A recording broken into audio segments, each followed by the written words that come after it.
Baik Bapak Ibu, kita mulai sesi kajian pada pagi hari ini. Semoga Allah memberkahi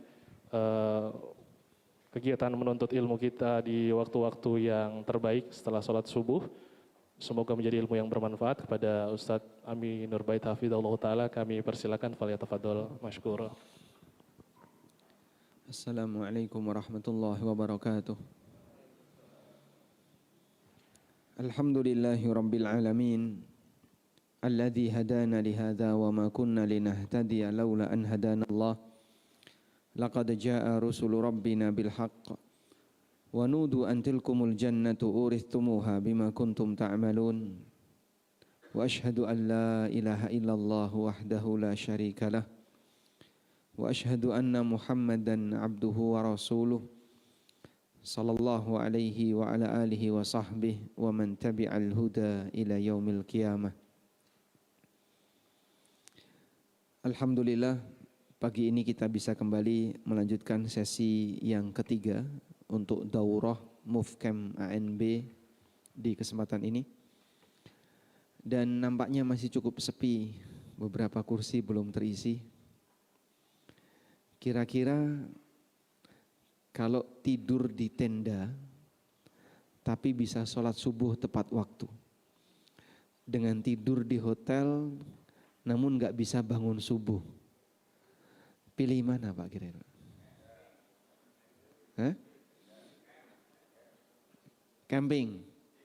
Camping tapi bisa sholat subuh karena malamnya gak tidur, kedinginan. Baik, jadi mungkin dicatat saja panitia, lain waktu kita nggak di hotel, tapi di alam terbuka, jamaahnya suruh gelar tikar, kayak mabit di Musdalifah. Baik, kali ini sesuai dengan apa yang tertera dalam pengumuman, kita nanti lebih ke tanya jawab, tapi saya berikan sedikit pengantar agar menyiapkan para jamaah sekalian dan teman-teman, barangkali ada yang mau mengirim pertanyaan atau masukan bagi kami semuanya. Jadi memang salah satu di antara kata kunci keberhasilan dalam belajar adalah bisa menyampaikan pertanyaan yang baik. Ibnu Abbas radhiyallahu anhuma sebagai manusia yang bergelar hibrul ummah wa turjumanul Quran, tintanya umat Islam dan penerjemah Al-Quran, ketika ditanya oleh seseorang, bimadza tanalul ilma, bagaimana metode yang Anda gunakan untuk bisa mendapatkan ilmu yang banyak. Ibnu Abbas dikenal sebagai orang yang sangat kaya akan khazanah ilmu, sampai dikatakan oleh Atha bin Abi Rabah, ma ra'aitu majlisan akrama min majlisi Ibni Abbas. Belum pernah aku lihat majelis yang lebih mulia dibandingkan majelisnya Ibnu Abbas. Kana ahlul Quran yajtami'una alaih, wa ahlul fiqhi yajtami'una alaih, wa ahlul lugha yajtami'una alaih. Yang mau belajar Quran kumpul di majelisnya Ibnu Abbas. Yang mau belajar fikih kumpul di majelisnya Ibnu Abbas. Yang mau belajar bahasa kumpul di majelisnya Ibnu Abbas. Wa ahlul hadis yastami'una alaih. Yang mau belajar hadis kumpul di situ. Yasdurunya min wadin wahid, dan mereka mengambil dari satu lembah yang sama. Sehingga yang mau belajar Quran tanyanya kepada Ibnu Abbas, yang mau belajar hadis tanya kepada Ibnu Abbas, yang mau belajar bahasa, mau belajar fikih, semuanya tanyanya kepada Ibnu Abbas. Mereka semuanya mengambil dari satu lembah yang sama. Nah, ketika Ibnu Abbas ditanya, bagaimana cara Anda bisa belajar tentang agama? Lalu kata Ibnu Abbas radhiyallahu anhuma, beliau mengatakan, bilisanin saul wa qalbin aqul wa bijasadin ghairi malul. Dengan lisan yang rajin bertanya, kemudian hati yang selalu banyak merenung, dan dengan badan yang tidak pernah bosan, tidak pernah merasa capek ketika belajar. Ternyata salah satu di antara kata kunci bahwasanya orang itu bisa belajar dengan baik adalah dia bisa menyampaikan pertanyaan yang tepat. Dan dulu para sahabat mereka sampai menyewa orang-orang Badui. Ngapain disewa? Untuk bertanya kepada Nabi SAW. Karena sahabat kalau tanya langsung kepada Rasulullah SAW mereka merasa segan, malu, gak berani. Sementara orang Badui yang mungkin dia orang pelosok pedesaan, sehingga kadang karakternya gerusa-gerusu, asal ketemu langsung bicara, maka dimanfaatkan oleh sebagian sahabat sampai dibayar. Kamu saya bayar sekian, tolong tanyakan ini kepada Nabi SAW. Dan jawaban itulah yang kemudian akan mereka jadikan sebagai pegangan, sehingga melalui pertanyaan Badui para sahabat bisa mendapatkan ilmu baru. Oleh karena itu, di antara cara untuk bisa mendapatkan ilmu adalah dengan bertanya. Baik. Dan dulu guru kami menyarankan ya, jangan banyak bertanya, tapi cari sendiri. Nah, bagi mereka yang sudah bisa mencari referensi, mencari sendiri ini memang salah satu di antara cara yang paling baik untuk mengembangkan kemampuan pribadi. Sehingga walaupun ya saya cukup lama berguru dengan beberapa ustadz di Jogja, termasuk di antaranya adalah Al-Ustadz Aris Munandar, tapi beliau memberikan prinsip, jangan banyak tanya, cari sendiri. Sehingga kalau saya punya masalah, sebelum saya bertanya saya cari dulu, kalau enggak ketemu jawabannya, baru tanya kepada beliau. Itu metode yang kita gunakan untuk melatih mencari referensi sendiri. Baik, selanjutnya kita kembalikan kepada teman-teman sekalian, karena waktu kita terbatas. Anda punya waktu kurang lebih 40 menit lagi, karena kita akan berakhir di jam 5.45 sebagai persiapan Anda untuk menggunakan jeep ya, tur menggunakan jeep di sekitar Lawu. Baik demikian. Wassallallahu ala nabiyyina Muhammadin wa ala alihi wa sahbihi wasallam. Baik Ustaz, jazakumullah khairan. Kita buka kesempatan pertanyaan pertama untuk yang bertanya langsung dulu. Monggo Bapak Ibu, sudah ada beberapa pertanyaan masuk di WhatsApp, tapi kesempatan yang pertama, mungkin ada yang ingin bertanya langsung. Mau nyari sendiri kayaknya, enggak jadi.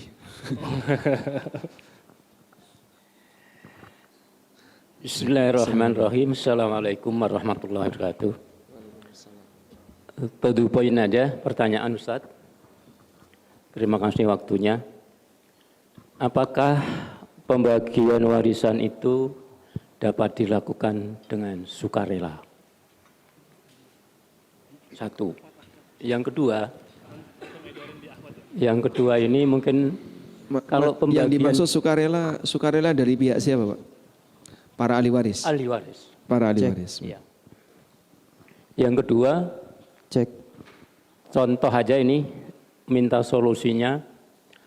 Apabila atau jika ada ahli waris, misalkan keluarga itu meninggal bapaknya, kemudian 3 orang, anaknya 4, 3 orang, dia tidak sependapat dengan pembagian 1 untuk laki-laki, 2 untuk laki-laki, perempuan untuk 1. Ini ada kasus anak keempat tadi yang 3 tidak ingin mengadakan pembagian secara Islam. Hanya 1 yang bersedia. Bagaimana solusinya Ustadz? Baik. Matur nuwun. Terima kasih. Assalamualaikum warahmatullahi wabarakatuh. Waalaikumsalam warahmatullahi wabarakatuh. Sebenarnya nanti kita mau bahas ini di materi pengantar tentang ilmu waris. Tapi karena sudah ditanyakan, maka materi itu kita ajukan di pagi ini. Bapak Ibu yang dimuliakan Allah Subhanahu wa taala.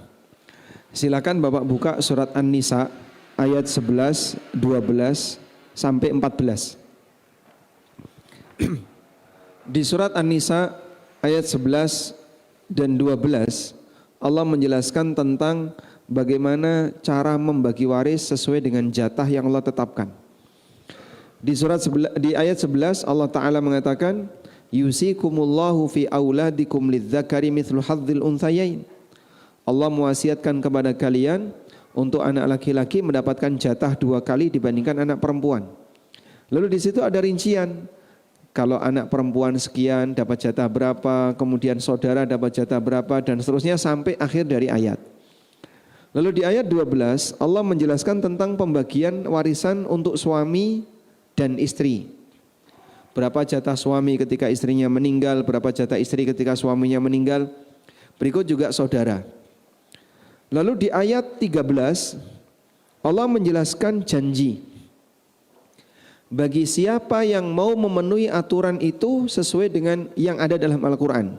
Allah mengatakan tilka hududullah. Pembagian seperti yang tertera di ayat 11 dan 12 itu adalah aturan Allah.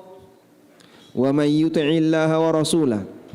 Siapa yang taat kepada Allah dan Rasulnya, yudkhilhu jannatin, maka Allah akan masukkan dia ke dalam surga. Tajri min tahtihal anhar, yang mengalir sungai di bawahnya. Di ayat 14 Allah memberikan ancaman. Wa may ya'sillaha wa rasulah.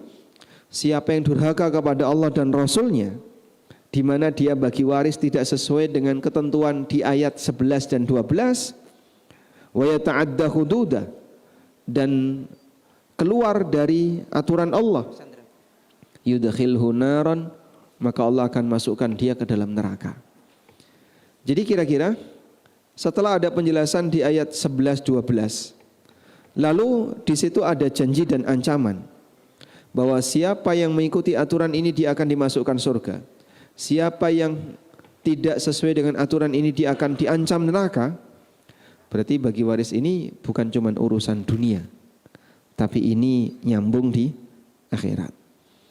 Maka kalau sampai ada yang enggak ridho, tidak mau dibagi sesuai dengan aturan Islam, kita tanya kepada dia, agama kamu apa? Loh, saya Muslim. Lalu kenapa kamu tidak mau menerapkan aturan seperti yang disebutkan dalam Al-Quran? Loh, ini kan harta-harta bapak. Ya terserah kita. Betul, ini memang peninggalan bapakmu, tapi kepemilikan di dunia dibatasi oleh aturan. Dan kau harus ikuti aturan itu. Kalau enggak, ya ingat, di sini ada ancaman, yudkhilhu naron khalidan fiha. Kok mengerikan sekali, urusan kayak gini aja kok sampai neraka. Demikianlah Al-Quran mengatakan. Sehingga konsekuensi dari iman kamu, bahwasanya ini adalah aturan Allah, seharusnya kau tunaikan, bukan kau sepelekan, bahkan kau tinggalkan. Maka kalau ada orang yang sampai tidak bersedia dengan hukum Islam, ya ini berbahaya. Oleh karena itulah urusan warisan tidak hanya urusan dunia, tapi ini juga menyangkut keselamatan di akhirat. Ikuti saja pembagian yang ada. Masalah nanti yang mendapatkan jatah warisan tertentu dia ngasih kepada saudaranya yang lain, itu atas kerelaan pribadinya. Tapi ini sudah dibagi dulu sesuai dengan aturan Al-Quran. Bisa dipahami Pak ya? Jadi aturan ini baku, telah ditetapkan, jangan diubah. Ketika seseorang tidak bersedia untuk menggunakannya, ya akan ada ancaman yang akan dia dapatkan di hari kiamat. Bahkan sampai terkadang menimbulkan sengketa dan seterusnya. Saya berkali-kali menyampaikan, walaupun ketika ini saya sampaikan di tempat tertentu itu beresiko Pak. Di Padang itu pembagian warisnya tidak sesuai syariat Islam. Karena mereka mengikuti metode apa namanya?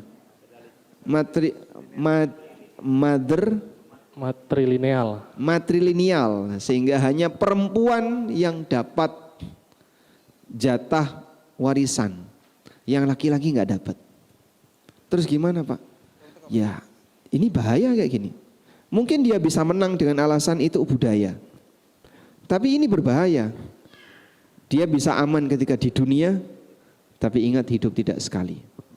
Makanya yang mereka mendapatkan cara pembagian warisan dengan model seperti ini, ya tidak diperbolehkan. Kebalikannya, Di sebagian daerah hanya lelaki saja yang bisa dapat warisan, perempuan nggak dikasih. Dan ini juga kezaliman. Semua pembagian waris yang tidak sesuai dengan aturan yang Allah tetapkan adalah kezaliman. Sebab Allah hanya menetapkan yang adil. Innallaha ya'muru bil adli wal ihsan. Allah perintahkan kalian untuk bersikap adil dan berbuat baik kepada sesama. Ada beberapa teman yang setelah mereka belajar Al-Quran, belajar agama dengan benar, mereka jadi ketakutan. Pak, ibu saya itu mendapatkan warisan total dari kakeknya. Sementara yang laki-laki nggak ada yang dikasih. Ibu saudara perempuan sendirian, anak perempuan sendirian. Saudara laki-lakinya misalnya 4. Total anaknya 5. Anak kakek ada 5. Ibu perempuan sendirian, 4 laki-laki semua, kena ibu semua.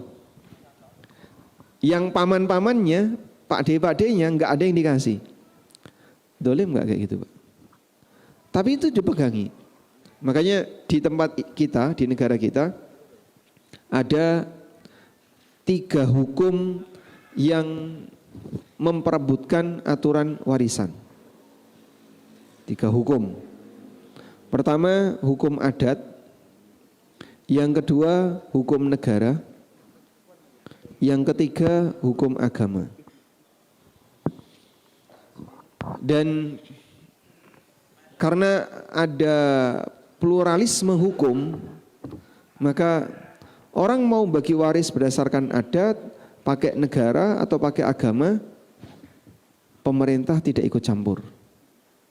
Artinya mereka punya kebebasan. Kau mau bagi pakai adat, kamu mau bagi dengan menggunakan aturan negara atau hukum negara, bebas. Dalam hal ini pemerintah tidak ikut campur. Sebagaimana ketika orang mau bagi waris pakai aturan agama, tidak masuk kategori kriminal. Karena di negara ini tidak ada undang-undang waris. Sehingga memberi kesempatan bagi masyarakat, silakan kalian bagi waris sesuai dengan apa yang kalian yakini. Oleh karena itu, pilihannya kembali kepada masing-masing. Muslim hanya punya satu pilihan, bagi waris sesuai dengan penjelasan Al-Quran. Karena kalau tidak, kita tadi ya sudah membaca bagaimana ancaman dan janji yang diberikan oleh Allah Subhanahu wa taala berkaitan dengan masalah pembagian warisan. Begitu Bapak. Baik, alhamdulillah. Ada yang mau ditambahkan? Tidak ada? Sukarela setelah dibagi sesuai aturan agama. Jadi misalnya anaknya ada 3, lelaki 2, perempuan 1. Sudah? Dibagi 2:1. Selesai dibagi seperti itu, anak laki-laki secara sukarela ngasih ke anak perempuan, boleh. Tapi dibagi dulu sesuai dengan aturan, dijelaskan jatahnya berapa, kemudian dia boleh ngasihkan kepada saudaranya. Wallahu a'lam. Baik. Baik, cukup. Kita lanjut ke pertanyaan yang masuk melalui WhatsApp. Izin saya bacakan tanpa membacakan identitasnya.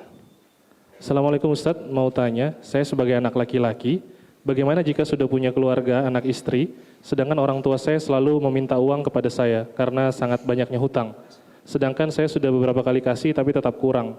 Beliau selalu minta, padahal saya sendiri juga punya kebutuhan dan uang saya terbatas.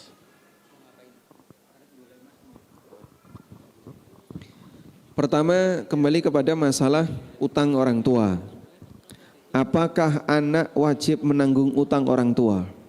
Dalam hal ini ulama memberikan rincian berikut ya. Utang ortu dan anak. Apakah anak menanggung utang ortu dan apakah ortu menanggung utang anak? Dalam hal ini ada rincian. Utang yang ditimbulkan, utang yang ditimbulkan karena kewajiban nafkah,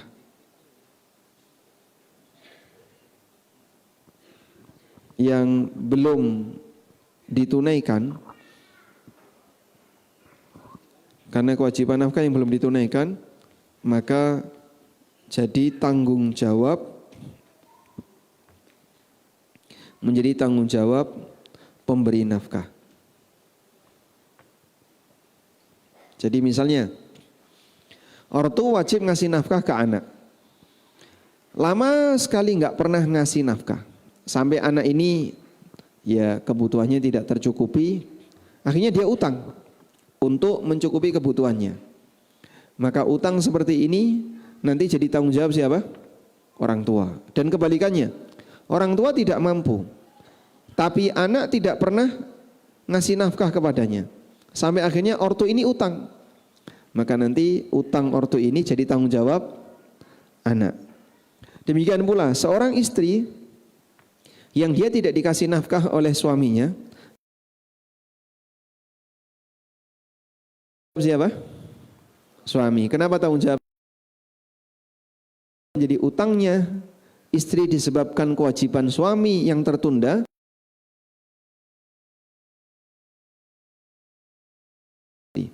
Sebaliknya, utang di luar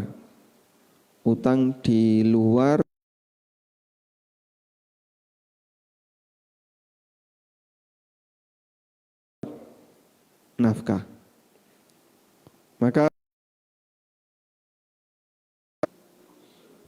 bukan kewajiban pemberi nafkah.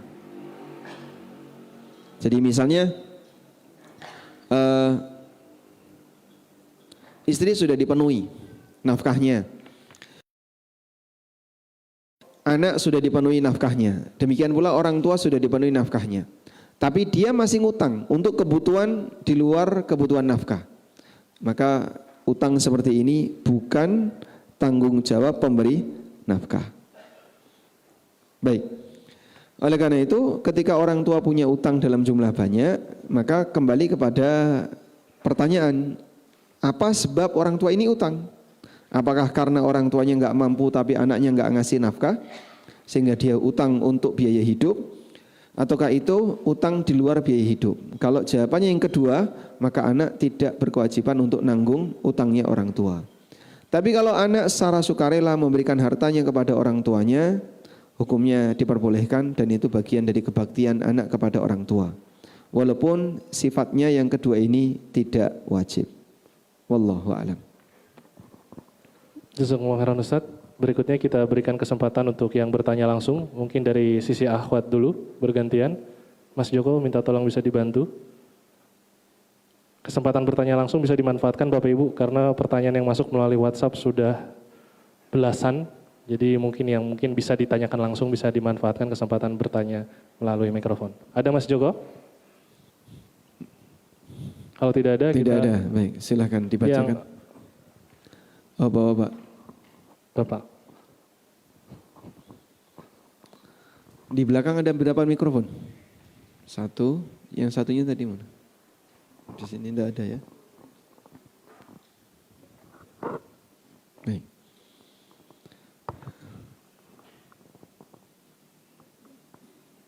Enggak jadi. Assalamualaikum Ustaz. Waalaikumsalam warahmatullahi wabarakatuh. Masya Allah. Baik. Ya, ini saya mau bertanya tentang hadiah, Ustaz. Hadiah. Karena hadiah dikatakan sebenarnya sebagai penghargaan atau prestasi dalam bidang tertentu mungkin. Kalau ada penyedia barang dan kita sebagai user untuk menggunakan barang tersebut, di awal sudah dikatakan kalau seandainya Anda bisa memasukkan barang ini ke perusahaan Anda, akan ada hadiah. Katakanlah di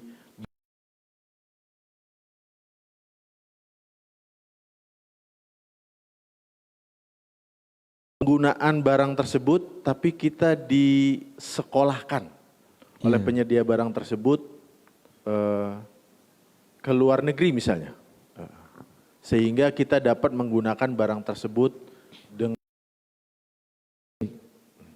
tapi perusahaan dalam tanda kutip sebenarnya tahu tapi tidak dilegalisasikan. Artinya ya sudah, memang secara umum ya seperti, tapi kita tidak disebutkan bahwa dari perusahaan meng-ACC, enggak. Artinya kalau ada vendor atau penyedia barang, kamu bisa masukin barang ke perusahaan kamu, nanti akan ada reward ini dan itu. Jadi saling ngerti saja ya. Betul sekali. Baik, itu kalau saya terjemahkan pabrik obat ke dokter dan rumah sakit. Cukup? Ada lagi? Baik. Saya tulis seperti ini. Ada perusahaan farmasi, dia memberikan hadiah ke dokter. Jika Pak dokter bisa meresepkan obat saya, maka nanti Pak dokter akan diberi fasilitas, misalnya sekolah di luar negeri, atau biaya untuk seminar dan seterusnya. Dan pengguna obat ini kan tentu saja end usernya adalah pasien ya. End usernya bukan Pak dokter. End usernya juga bukan rumah sakit. Tapi pengguna yang terakhir adalah pasien. Contoh yang lain. Di sini ada toko oleh-oleh. Dia ngasih reward ke sopir bis. Padahal yang belanja siapa? Penumpang. Rewardnya diberikan ke sopir bis. Sementara end usernya bukan sopir bis, end usernya adalah penumpang. Ini kalau di Malioboro, toko bakpia, hadiahnya ke tukang becak. Padahal end usernya penumpang itu becak. Baik. Jadi kira-kira hadiah seperti ini bahasa yang lebih tepat apa Pak? Bahasa yang lebih tepat apa Pak? Tips. Bahasa yang lebih tepat adalah tips. Karena sebenarnya yang belanja itu bukan sopir. Yang belanja adalah penumpang. Cuman sopir ini yang mengendalikan. Penumpang nggak ada pilihan. Saya sebenarnya pengen bakpia 67. Tapi mampirnya di bakpia 65.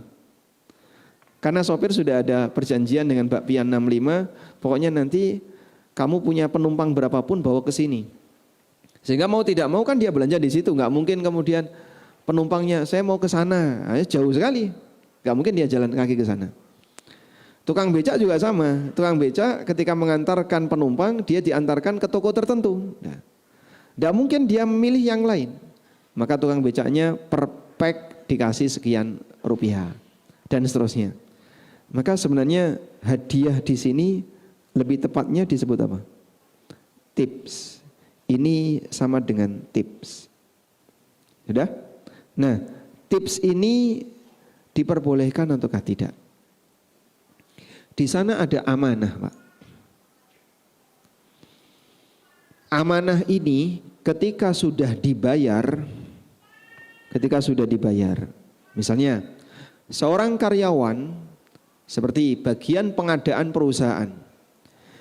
Di sini ada instansi tertentu. Instansi A. Instansi A ini dia butuh barang tertentu, maka dia mengutus mengutus si B. Ya. Si B diutus, wahai B, tolong kamu belikan barang, misalnya ATK dan seterusnya. Maka si B melakukan pengadaan. Dia datang ke PT X untuk belanja pengadaan tadi. PT X ini ngasih reward tips. Ke siapa tips itu diberikan? Ke instansi A ataukah ke si B? Ke si B. Kalau seperti ini statusnya apa Pak kira-kira Pak? Seperti ini statusnya apa Pak? Kan cukup banyak ya kasus seperti ini di perkantoran di sekitar kita. Sehingga bagian pengadaan terhitung cukup basah dibandingkan dengan bagian yang lain ketika dia bekerja di instansi yang sama. Boleh enggak Pak PT X ini ngasih tips ke si B, dan bolehkah si B ini menerima tips dari PT X? End usernya kan instansi, bukan si B ini. Boleh atau tidak? Ya? Ini masuk kategori gulul. Seperti ini gulul. Dan Allah Subhanahu wa taala menegaskan dalam Al-Qur'an, gulul itu ditegaskan dalam Al-Qur'an, wa may yaghlul ya'ti bima ghalla yaumal qiyamah. Barang siapa yang gulul, maka dia akan membawa harta gululnya kelak di hari kiamat. Wa ma kana linabiyyin ay yaghul wa may yaghlul ya'ti bima ghalla yaumal qiyamah. Nabi itu tidak boleh untuk gulul, dan siapa yang gulul dia akan mikul harta gululnya kelak di hari kiamat. Tsumma tuwaffa kullu nafsin ma kasabat wa hum la yudlamun. Oleh karena itu sebenarnya kalau kejadiannya seperti ini, maka caranya bagaimana Pak biar boleh? Bedakan antara diskon belanja dengan tips dan hadiah. Baik. Jika skemanya adalah rumah sakit atau dokter, kemudian dia menyambungkan produk dari pabrik obat untuk konsumen, agar nanti hadiah itu bisa diperbolehkan, maka skemanya di sini pabrik obat, kemudian di sini rumah sakit atau dokter, tapi sifatnya belanja, kulaan dulu Pak. Belanja, dia kulak, kemudian nanti dijual ulang ke pasien. Sudah? Kalau seperti ini boleh. Berarti nanti rumah sakit dan dokter dia berhak dapat margin. Ya, sehingga di sini dapat margin, keuntungan. Sudah? Tapi kalau yang terjadi dia nggak belanja, dia cuma meresepkan saja. Berarti posisi dokter kan sebenarnya dia belum memiliki barang itu. Itu barang milik pabrik obat atau milik rumah farmasi toko farmasi tertentu. Lalu diresepkan ke pasien. Kemudian dia dapat tips dari situ. Nah, ini yang dipermasalahkan oleh para ulama. Terlebih lagi nanti ada pertimbangan misalnya. Jadi di sini dokter. Ada dua kepentingan. Kepentingan pabrik obat dan kepentingan pasien. Jadi ada dua kepentingan ya. Kira-kira dokter lebih berpihak kemana?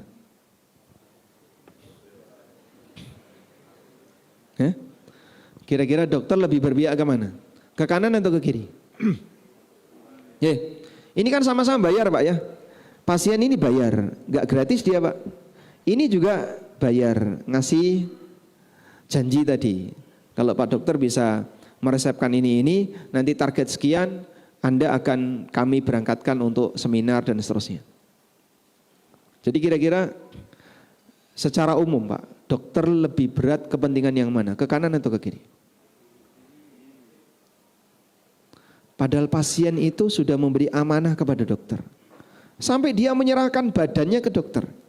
Silahkan Pak dokter mau ngapa-ngapain dengan badan saya. Buka Pak, dibuka. Ya. Itu orang normal. Coba saya nyuruh Anda buka. Tolong buka Pak dadanya Pak. Mau gak? Anda tidak akan mau. Ngapain Ustadz nyuruh saya buka-buka dada? Tapi dokter itu nurut itu Pak. Buka Pak, dibuka. Pasien akan nurut kepada dokter dengan badannya. Yang mungkin dia tidak akan mau melakukan itu ketika disuruh oleh orang lain. Sehingga sampai misalnya dokter menyarankan, Pak ini harus amputasi, ini harus ini. Nurut dia. Saya pernah didatangi oleh salah satu kalau yang promosi obat itu Pak. Medical representative. Medrep ini ya. Si Medrep ini sampai nangis Pak di depan saya itu Pak. Karena dia cerita pengalaman yang menurut dia, bagi saya itu dosa besar. Dia harus ngantar obat ke seorang pasien, yang pasien itu tinggalnya di tepi sungai, orangnya nggak mampu, dan resep ini harganya cukup mahal. Ya mungkin kurang lebih 1 juta berapa. Sampai dia itu nggak tega.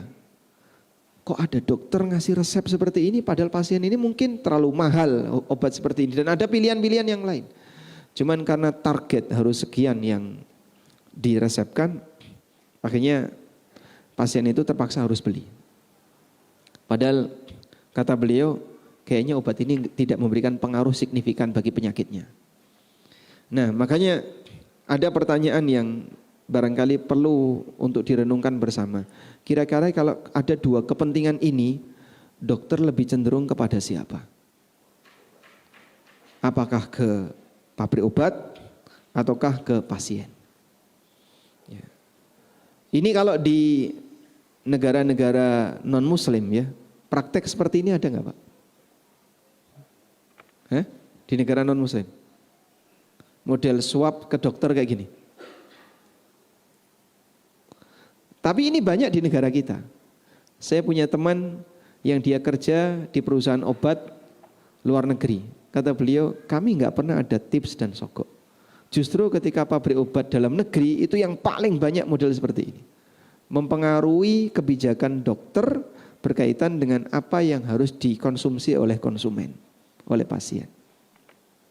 Wallahu alam. Jadi mungkin juga teman-teman dokter bisa kita sarankan. Bisa nggak seperti ini dikurangi?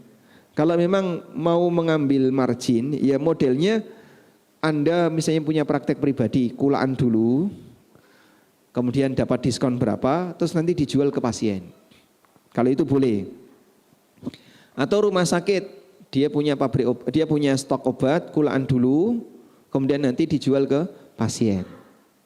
Tapi kalau hanya meresepkan kan berarti dia nggak kulak sama sekali. Obat itu belum miliknya. Dia tidak membeli, maka posisi dia bukan end user, bukan konsumen pabrik obat, konsumennya pasien. Cuman karena target tertentu, akhirnya dia lebih cenderung kepada kepentingan pabrik obat. Wallahu a'lam.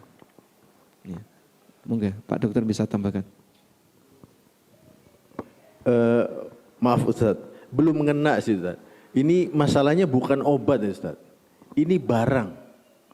Jadi barang itu akan dipakai oleh user untuk kepentingan pasien. Jadi si user harus mendalami barang ini. Si user harus mendalami. Si dokter harus mendalami barang ini untuk dipergunakan ke pasiennya.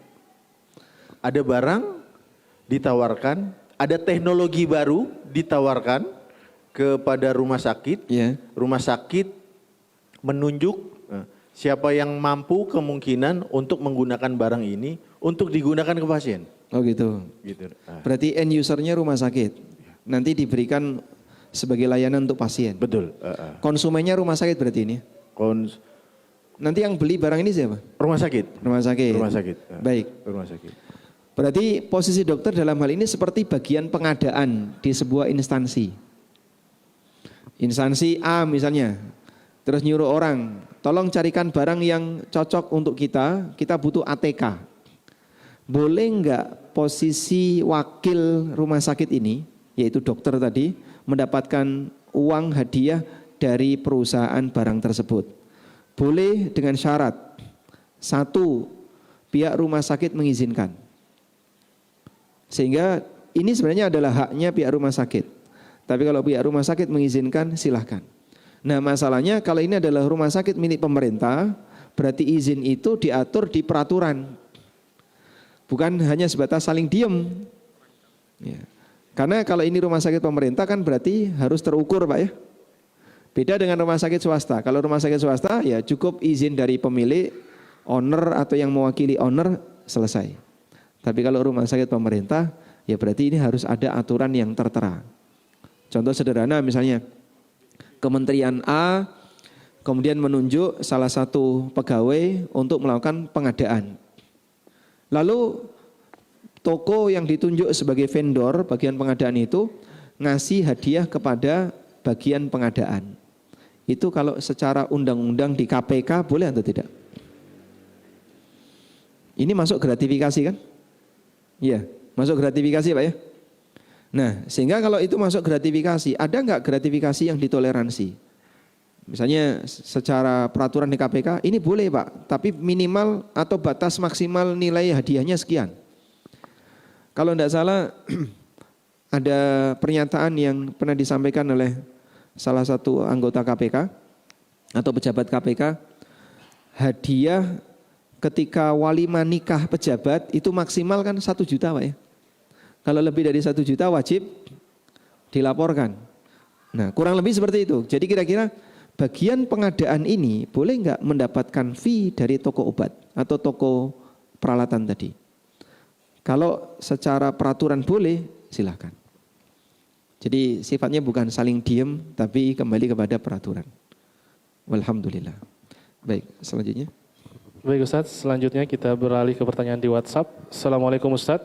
Waalaikumsalam warahmatullahi wabarakatuh. Apakah syarat poligami mengharuskan suami harus berilmu? Jika istri sudah tidak memungkinkan lagi untuk hamil karena alasan medis, apakah harus legowo jika suami poligami karena alasan keturunan? Syukran Ustaz. Saya harus menjawab berpihak kepada siapa? Suami, baik. Baik, saya setting diri saya menjawab berpihak kepada suami. Nah, bukan syarat poligami harus izin kepada istri. Itu dengan ijma ulama. Karena tidak ada ketentuan dalam poligami, dalam fikih menikah, seorang suami harus izin kepada istrinya. Apapun alasannya. Baik karena alasan masalah keturunan, karena alasan masalah penyakit, atau yang lainnya. Istrinya normal, bisa melahirkan misalnya. Tidak ada penyakit, tidak ada masalah apapun. Suami poligami, boleh atau tidak? Boleh. Dan bukan syarat harus izin. Kemudian yang kedua,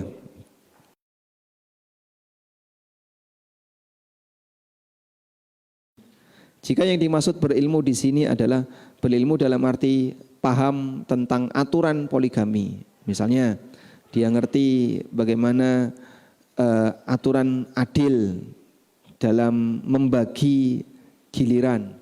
Dia mengerti tentang aturan memberi nafkah, dia ngerti tentang aturan masalah perhatian dan seterusnya. Cukup ilmu di bagian ini berarti sang suami dikatakan sudah berilmu. Walaupun mungkin dia tidak paham tentang bagaimana detail ikhtilaf ulama tentang masalah fikih ibadah dan seterusnya. Dalam arti dia bukan tokoh agama, tidak masalah. Yang penting dia punya ilmu tentang fikih keluarga yang sudah berpoligami. Sampai pada titik itu ya. Baik, sekarang saya setting diri saya sebagai istri. Jawaban yang berpihak bagi wanita. Ya.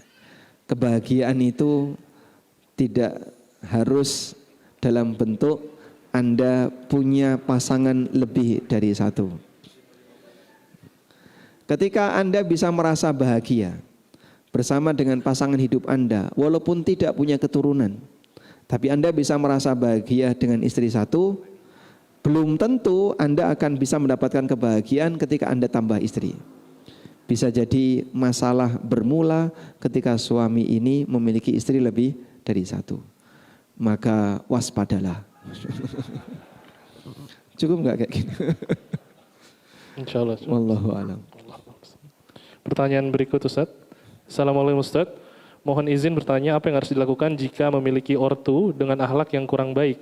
Tidak bisa dijadikan teladan karena perilaku sifat karakter yang tidak mencerminkan akhlak muslim. Sering berlisan tajam dan mudah sekali menuding anaknya durhaka. Sering memutus silaturahmi bahkan dengan anak yang dirasa tidak sependapat dengan beliau. Kalau ortu tidak bisa dijadikan teladan ya jangan jadikan teladan ya.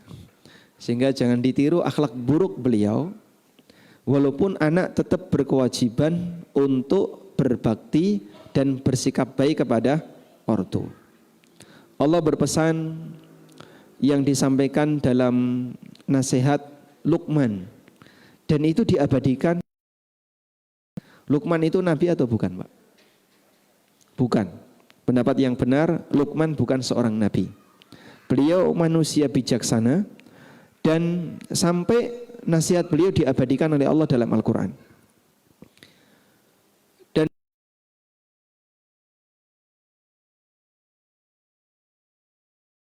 tusyrika bi ma laisa laka bihi ilm fala tuti fid dunya ma'rufa. Kalau kedua orang tua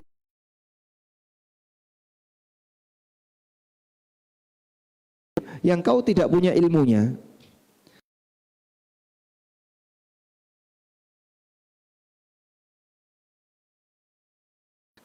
coba kita lihat dalam Al-Quran. Kalimatnya antusyrika bi ma laisa laka bihi ilm.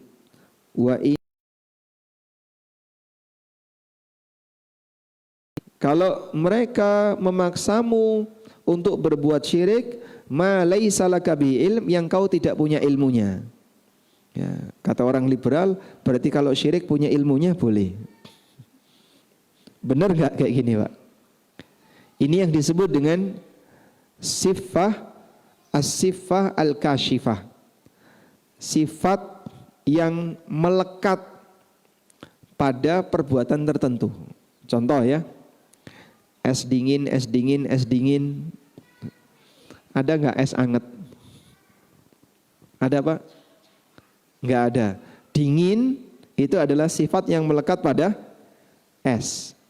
Sehingga orang misalnya jualan es dingin, es dingin, es dingin. Mas, saya cari yang hangat, ada nggak Mas? Nah, dingin di sini sifat pada es yang melekat, yang sehingga tidak mungkin ada kebalikannya. Ketika Allah menyebut syirik yang kau tidak punya ilmunya, itu maksudnya semua syirik kau pasti nggak punya ilmunya. Karena semua tindakan kesyirikan itu dilakukan tanpa ilmu. Allah katakan, fala tuti'huma, jangan kau taati dia. Wa sahibuhuma fid dunya ma'rufa, tapi iringi mereka, pergauli mereka di dunia dengan cara yang baik. Jadi sejahat apapun orang tuamu, pada titik mereka mau menyeretmu ke neraka, tetap harus bergaul dengan baik dengannya. Tidak akrab, tapi bukan berarti memusuhi. Jaga jarak boleh, tapi memusuhi dilarang. Karena itulah Anda bisa lihat pelajaran yang Allah ceritakan dalam Al-Quran tentang Nabi Ibrahim alaihissalam. Nabi Ibrahim alaihissalam, beliau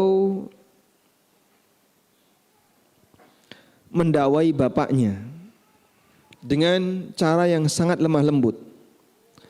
Sampai pada titik tertentu, qala, bapaknya mengatakan, araghibun anta an alihati ya Ibrahim? Apakah kamu benci dengan Tuhan-Tuhanku wahai Ibrahim? La ilam tantahi, kalau kamu tidak berhenti mendakwaiku untuk masuk Islam, untuk menjadi ahli tauhid, la arjumannak, nanti tak lempari kamu, tak rajam kamu. Wahjurni maliya, pergi dari sini, tinggalkan aku. Qala salamun alaika, tapi Ibrahim tetap bersikap lemah lembut kepada bapaknya, dan beliau mengatakan salamun alaika, keselamatan untuk bapak. Sa'astaghfiru laka rabbi, aku akan mintakan ampunan untukmu di hadapan Rabbku. Innahu kana bi hafiyya. Sehingga Ibrahim tetap lemah lembut kepada bapaknya, walaupun bapaknya ini ngancam mau apa tadi Pak? Melempari Ibrahim. Maka seperti inilah akhlak seorang muslim, sehingga ketika bapak Anda, orang tua Anda mungkin tidak berakhlak, anaknya jangan ikutan tidak berakhlak. Sehingga anaknya tetap berbakti walaupun tidak nurut dengan orang tua. Kalau doa-doa buruk itu Pak, doa buruk tanpa alasan tidak bisa mengubah takdir. Tawakal kepada Allah. Sehingga kalaupun orang tua kita mendoakan keburukan bagi kita, Anda jangan kemudian merasa terlalu ketakutan, ya, karena doa hamba itu tidak mengubah takdir. Wallahu a'lam. Bismillahirrahmanirrahim, Ustaz, masih ada tambahan sedikit waktu, izin membacakan lagi. Bismillahirrahmanirrahim. Walaupun sudah saya nasihati, istri masih sering suka lihat sosmed gosip-gosip artis dan membicarakannya. Bagaimana menyikapinya, Ustaz? Ada dua pilihan. Bertahan gosip artis atau dialihkan ke gosip ustadz.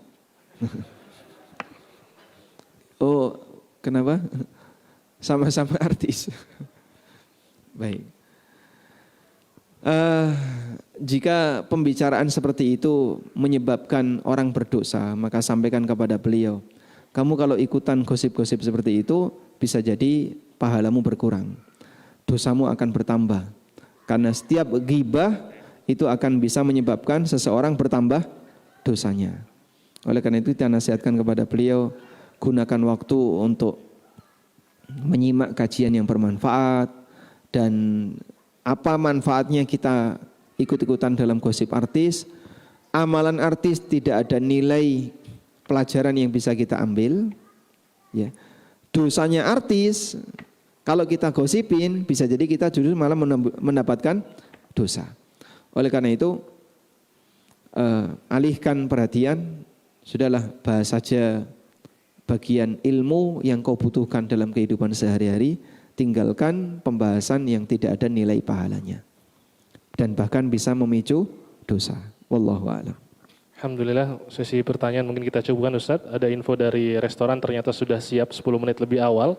Nanti kita akan bergeser ke resto untuk sarapan terlebih dahulu. Namun ada titipan untuk pembagian hadiah Ustadz.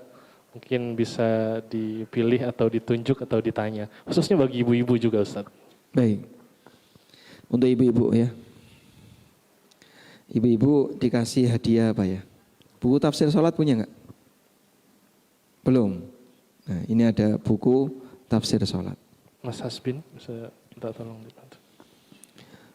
Pertanyaannya, siapa di antara ibu-ibu yang paling sering diutangi suaminya? Enggak kelihatan kok Bu dari sini. Enggak kelihatan? Enggak kelihatan. Angkat tangan aja. Siapa di antara ibu-ibu yang paling sering diutangi suaminya? Ada? Angkat tangan, mana? Coba. Betul?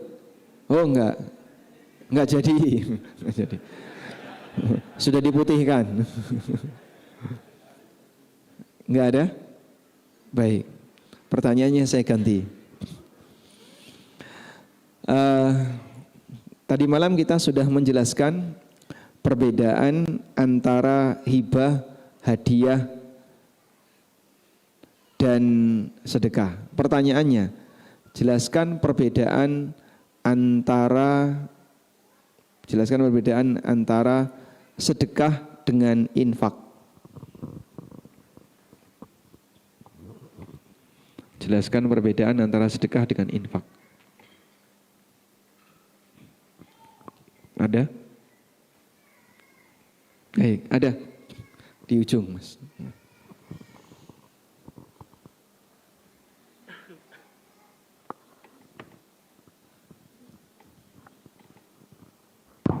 Assalamualaikum warahmatullahi wabarakatuh. Waalaikumsalam warahmatullahi wabarakatuh. Infak artinya belum tentu terpuji. Infak belum tentu terpuji. Karena ada yang sifatnya buruk, ada yang sifatnya baik. Baik. Tapi kalau untuk sodako itu terpuji karena dia itu sesuai dengan keyakinan.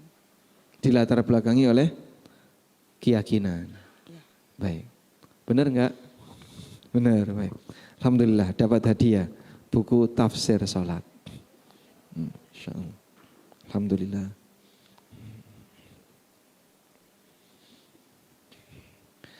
Barangkali kalau ibu sudah beli buku itu, nanti boleh dihadiahkan kembali ke panitia ya. Selanjutnya, buku umur kedua. Ada yang belum punya? Khusus yang belum punya. Ada yang belum punya? Angkat tangan Pak. Angkat tangan yang belum punya, Pak. Langsung dapat. Baik. Yang belum punya buku ini, kita hadiahkan kepada bapak-bapak yang sudah angkat tangan tadi yang belum punya. Siapa yang sanggup menghatamkannya sebelum daurah selesai? Kan tipis tuh ini. Ada? Oh enggak sanggup? Oh sanggup Mas? Masya Allah sanggup. Masya Allah. Alhamdulillah.